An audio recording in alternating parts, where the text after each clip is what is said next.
শুভ সকাল বন্ধুরা, আমি চলে এসেছি আমার ব্রেকফাস্ট নিয়ে।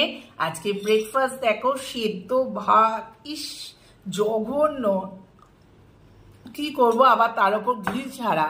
কালকে শরীরটা এতটাই খারাপ হয়ে গিয়েছিল, তার জন্য আজকে আমার এই ব্রেকফাস্ট। তো বন্ধুরা, আজকে আমি ভালো আছি, তোমাদের সামনে আপডেট দিতে চলে এলাম।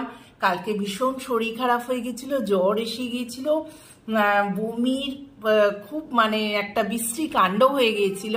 খুব অ্যাসিডিটির ফলে এটা হয়েছিল। আশা করছি তোমরা অনেকেই জানিয়েছো তুমি তাড়াতাড়ি ভালো হয়ে ওঠো, তার জন্য ভীষণ ভীষণ আনন্দ হয়েছে আমার। সত্যি আমি আজকে অনেকটাই ভালো আছি, আর তোমাদের সামনে এই ব্রেকফাস্ট নিয়ে চলে এসেছি।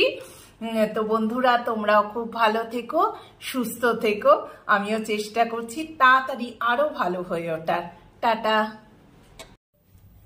আর সকালটা শুরুটা খুব বাজেভাবেই হচ্ছে। শরীরটা আগের থেকে একটু ভালো আছে, তবে একদম ওকে নয়।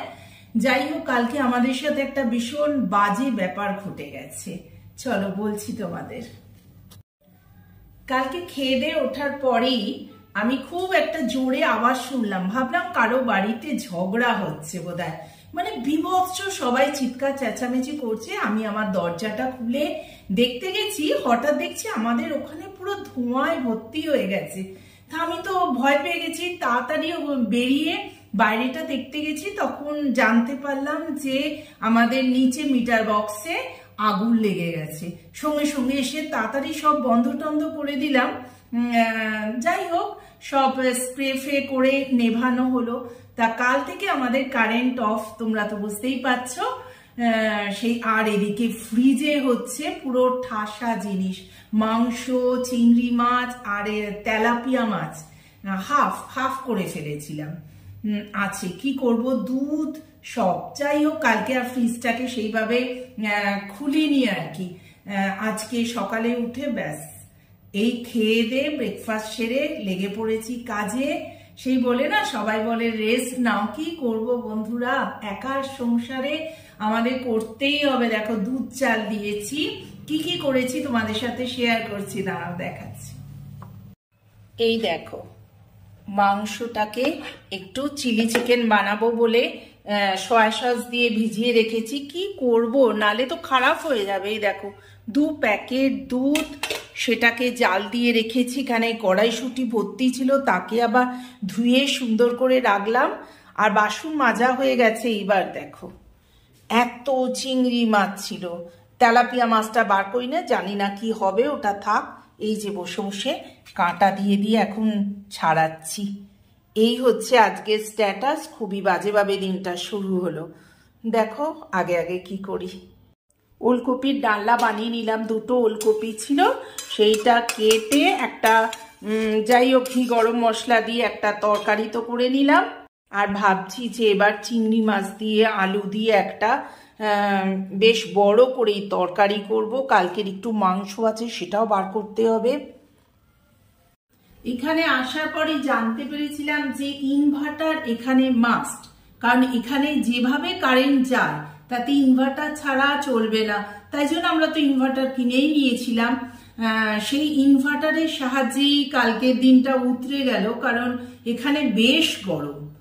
সকালের দিকে একটু ঠান্ডা ঠান্ডা, কিন্তু তোমাদের মতো তো শীত আমরা পাই না, শীতকে খুব মিস করি। যাই হোক, সেই পাখা চালিয়ে শুয়েছিলাম, সারাটা দিন টেনেছে ওই ইনভার্টার। আর একটা ভালো জিনিস জানো, দীপঙ্কর ইনভার্টার কানেকশন এই আমার পিউরির সাথে জলের এর সাথে করে দিয়েছিল। তাই জন্য আমি জলটাও পাচ্ছি, কোনো অসুবিধে নেই। চলো ফটাফট রান্না করে নিই। জানি না কখন মিটার সারাবে, কখন কারেন্ট আসবে, কি হবে। যাই হোক, সবে লোক এসছে, দীপঙ্কর খেতে এসছে। তো দীপঙ্কর বলল নিচে এসছে সারাতে, আগে লাইনটা ঠিক করুক, তারপর তো কানেকশন দেবে। দীপঙ্করের অবস্থা দেখো, বেচারা ঘেমে চান করে যাচ্ছে। ও খেতে গেলে ভীষণ ঘামে। আর ফ্যানের অবস্থা তোমাদের দেখাতে পাচ্ছি, একদম যেন টিম টিম টিম টিম করে জ্বলছে। তার চলো কখন আসবে কি যায় না। সব তো ফ্রিজ থেকে বার করেছি, কাল থেকে নেই। তার বুঝতে পারছো যে ফ্রিজের কি অবস্থা। সব জিনিস নারকোলের ছাই মেরে রেখেছি, পিঠে বানাবো, সেটাও বোধহয় গন্ধ হয়ে যাবে। মিষ্টি ছিল, গোপালকে যা হোক দিয়ে দিলাম। আর সব ছোলা সেদ্ধ এ সেদ্ধ কি, হ্যাঁ ও এটা দাঁড়াও, ওই যে আঙুর, কালো আঙুরটা খাচ্ছে তো, বলছে যে আর একটু ধুয়ে দিতে, চলো ধুয়ে দিই। দেখি, এইটা আমি ধুয়ে দিয়েছি তো, জলটা ফেলে দিই। জলটা ফেলে দেবো, দাঁড়াও। বলো না, ওটা ছাড়ে, ওর সাথে গান অ্যাড করতে হবে, অনেক কিছু করতে হবে, দেখা যাক কি করি। দীপঙ্করের অফিস যাবার মন নেই, খেয়ে পাতুলে বসে বললো। বলছি কি গো, ঘুম পাচ্ছে? বলছে হ্যাঁ হ্যাঁ যাবো আজকে সন্ধেবেলা, তোমাদের নিয়ে যাব, আমি একটা মন্দিরে যাওয়ার ইচ্ছা আছে, তো দেখা যাক, সঙ্গে তো থাকবেই তোমরা, চলো।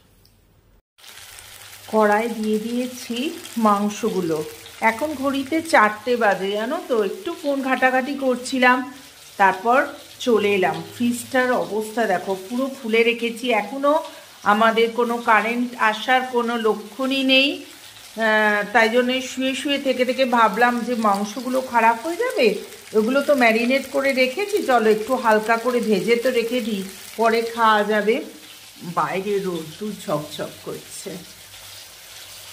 এই কড়াইশুঁটিগুলো কি করি, ধুয়ে রেখে দিয়েছি। ফ্রিজে জিনিস থাকলে না এই একটা মুশকিল বন্ধুরা, সব নষ্ট হয়ে যাবে কারেন্টের জন্য।